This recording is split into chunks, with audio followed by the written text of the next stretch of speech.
welcome back to week number 4 of our Mojo Buster series that I have going on with my good friends Hannah, Christy, and Megan, and they will all be linked below so you guys can check out their videos as well for this week. So this week we are working on Megan's challenge. Megan's challenge is to follow a recipe for a layout. So her recipe, I'm going to read it here from my phone. We have to use a sketch, which is this sketch right here, which I did put at the beginning of the video. So it's this sketch right here. It's a really fun sketch, and she got it from Scrapbook Challenges. It's a sketch from 2014, so it's a really fun one. And so it's use a sketch. We have to use washi tape. We have to use 3 pattern papers and mixed media of any type. So there's 4 things to use. There's 4 ingredients in the recipe, so this should be fun. The sketch just called for 2 photos, so I'm going to use these 2 photos of my niece and nephew, and they're just looking super cute one day. They were posing for a picture, and he pretended to be asleep, so she was all cute smiling, and then when she realized that he wasn't smiling, she turned over and said, "Hey!" So it was a really cute moment, and I want to scrap it and definitely document it. So I'm going to get started. I have chosen the collection that I'm thinking I want to work with, which is the Life in Color collection from Simple Stories. So I'm thinking I'm going to be working with this collection, but we'll see. And I have pulled a few things here. I've pulled some washi tape because I need to use washi tape, which I might be using some of this black, maybe some of this orange washi tape, and I have pulled some of my dazzlers too for my mixed media. So we'll see. We'll see where this kind of goes. I'm excited to get started. So let me get started on this, and I'll see you guys in just a second. Okay, so I have pulled a few pattern papers from this collection, and I'm trying to decide what paper I want in my background, and I am gravitating instantly towards that light blue piece of paper. Now this recipe does call for 3 pieces of pattern paper. I'm going to end up actually using a couple more than 3 because I'm going to be layering them all behind the photos. So I am going to be using just a few more. So I went ahead and matted both pictures on this blue paper. This is like a teal blue with plus signs on it. So I'm going to stick those 2 together, and I'm going to lay them just like that. In the end, I will actually, and I will do this off camera, I will actually move the photo on the left so that it's directly next to the one on the right, so that it looks like there's no space between them. So you'll notice that in the still shots, but I don't do that until after I've turned the camera off, and I realized that that little tiny space in between the photos was really bothering me. So I will go ahead and remove that. So I'm taking just a bunch of pieces here, and I did speed this up quite a bit because this is just going to be me figuring out how I want this, and I will move things back and forth a couple times before I finally decide on the placement. So I am using papers from the collection. This black and white piece right here, this is washi tape because there is washi tape in the recipe. You do have to use washi tape. So I use washi tape. Here's another washi tape. This is an orange one with some diagonal, it's like diagonal stripes, orange and like a light gray color. So I use that one as well. I think those are the only 2 washi tapes I use on this, but I do end up moving things around a bit. So I'm going to play around with it here, and you're going to see me go back and forth with it, and I will eventually, move things around. And I will eventually turn the camera off and, just finish off camera because it was just taking me quite a while to figure out how I wanted all of my colors to lay. And then, the idea behind this is you don't want 2 similar patterns next to each other. For example, I didn't want that orange washi tape, which has a diagonal stripe, right next to that colorful diagonal stripe because it's 2 diagonals. So you kind of want to break up the pattern. So that's what I'm trying to do here. I'm just trying to figure out how I want to do this so that the patterns are evenly distributed and I don't have a bunch of diagonal stripes in one section and then a bunch of circles or polka dots in another. So that's what I'm doing. I'm going through some of the 4x6 cards as well. Because I don't do Project Life, I don't really use the the 4x6 or the 3x4 cards for that purpose. So I can cut them up and use the pattern on them, which is what I do sometimes, especially with these Simple Stories collection packs. They bring a ton of 3x4 and 4x6 cards. So I just use them as I would a piece of paper. And I picked this yellow one from that from one of the cards as well. So yeah, that's what I'm doing here. I think I grabbed another washi tape here. Oh, this is a black and white washi tape from Michaels, and I'm just ripping it. And I love this particular washi tape for ripping because of the pattern. It's just a stripe pattern, and when you rip it like this on its side, you get this very graphic look, which I really like, and it really pops. So it's not going to stay there where it is. It's going to actually move. I'm going to add a few more pieces under there, but I will eventually add it. So I am taking this stencil. This is a stencil from, oh gosh, who is this stencil from? Is it Dina Wakley? I think it's Dina Wakley. And I'm taking some of my shimmers. This is a color called Ridiculous, and it's a red, and I'm just going over that stencil there. And this is going to be my mixed media because if you remember, the recipe calls for some mixed media, or any mixed media that you want to add. So this is going to be my mixed media. I'm going to do this in another section at the bottom as well. So I will do this in 2 sections with the same stencil, and that's going to be my mixed media. So yeah, just playing around with these strips of paper, trying to figure out, again, distribute the patterns and distribute the colors.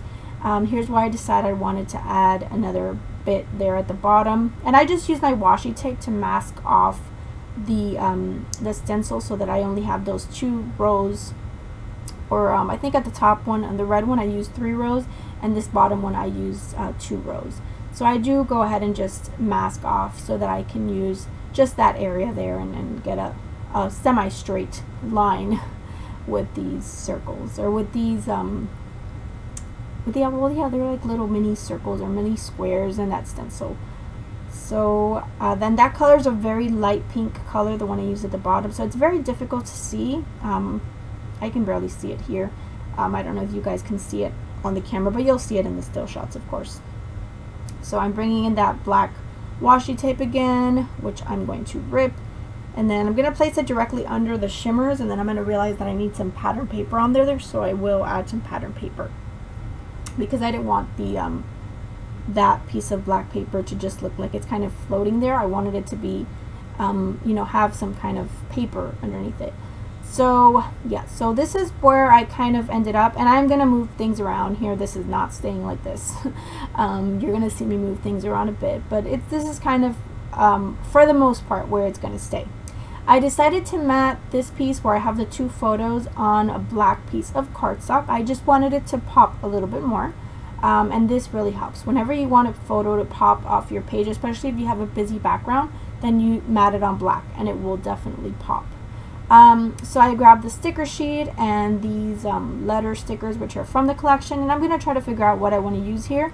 And yeah, I decided to go with these stickers. These are from Pink Fur Studio from the Felicity collection. I love these stickers. These are one of my favorite stickers ever, and they're foam stickers, so they're the ones that are really easy to move around, and they stick really well. So my title is going to be Wake Up, Brother. And then I'm going to use these teal ones from the sticker sheet from the collection, from the Simple Stories Life in Color collection. And I'm going to write out brother. And I'm going to end up moving everything down a little bit because I'm going to go ahead and add a few more pieces of pattern paper on top of the Wake Up. And then I add a few stickers. One of them I think says Wake Up and Be Awesome. I can't remember what the other one says. I don't have it in front of me, but just a couple little word stickers down there. And that hello piece, which is like a speech bubble, is from the ephemera pack from this collection. So I will leave that up there, and that's cute because that's exactly what she's saying. Hello, wake up. And I use this tag, which is a sticker, and I use that over there, and that fits really nicely in that area. So I use that tag there.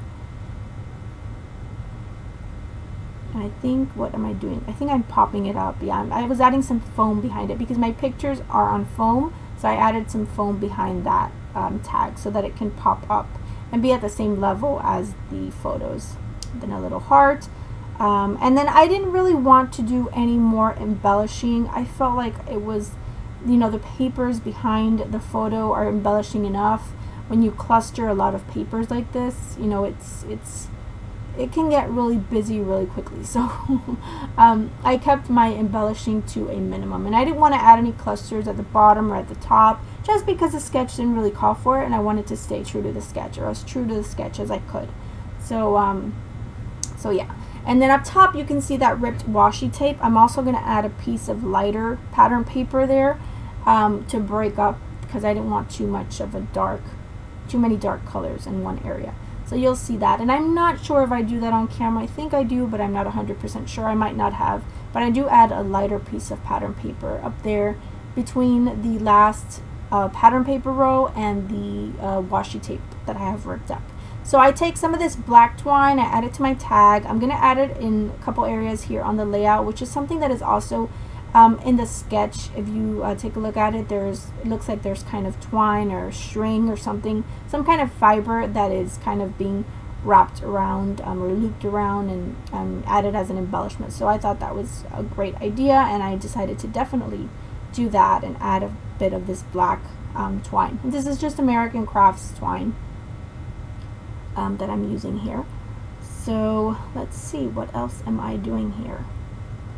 I did use some Scotch Quick Dry adhesive to make sure that I adhered that twine down so that it's not moving around, and it kind of stayed where I wanted it to stay. So I did do that. And let's see, what am I doing here? Okay, here's where I add that piece of paper, and I do record it. I wasn't sure if I had recorded this, but this is just like I think it's like a what kind of pattern is this? Gosh, I can't remember right now. Like a graph paper pattern, like it looks like graph paper, maybe. Is that the word I'm looking for? Oh gosh. Okay, so yeah, it was just a light, it's like an off-white, so it was nice to bring some lightness up there to that area. I didn't want it to be so dark, so that was the purpose of adding that piece of white paper there. And then I'm going to move everything at the bottom down as well, because I'm going to go ahead and add a piece at the bottom. Now at the bottom I believe I had 2 pieces of paper, and the reason being is since that mixed media that I did down there is so light, I didn't want to add the white directly underneath it because it would just kind of be too light down there. So I went ahead and I added this piece of pattern paper, which is red, and then also the white one. That way it kind of has some color down there as well. So there's the white, but there's color. So again, it's just a matter of distributing the colors semi, you know, just semi-evenly, I guess, or just getting bits of color here and there, and not too dark, and you know, it's a balance. It's a bit of a balancing act. So yeah, so there I go with my ripped washi tape again, and I think that looks really nice there, just as an edge there to the to my little pieces of pattern paper. And then I'm just placing my title back in a position where I am happy with it. I'm going to move the brother over a little bit, and yeah, I'm just wrapping up here. I don't do any other embellishing. The only thing I'm going to do is I'm going to add some black ink splatters. I do that in 2 areas.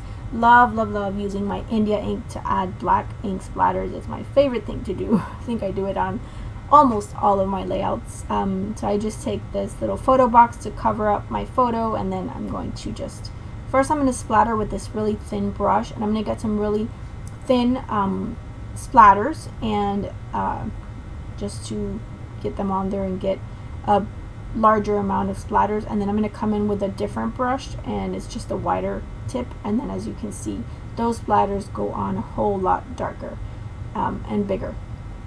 So yeah, some splatters, and I think that's it. So I hope you guys enjoyed this. Make sure you guys go and check out everyone else's videos. This was a great challenge from Megan. A recipe is definitely an awesome way to get started and get your inspiration going. So I hope you guys will play along. If you do, let us know. Make sure to leave a comment below so you could be entered to win the class from Victoria Marie.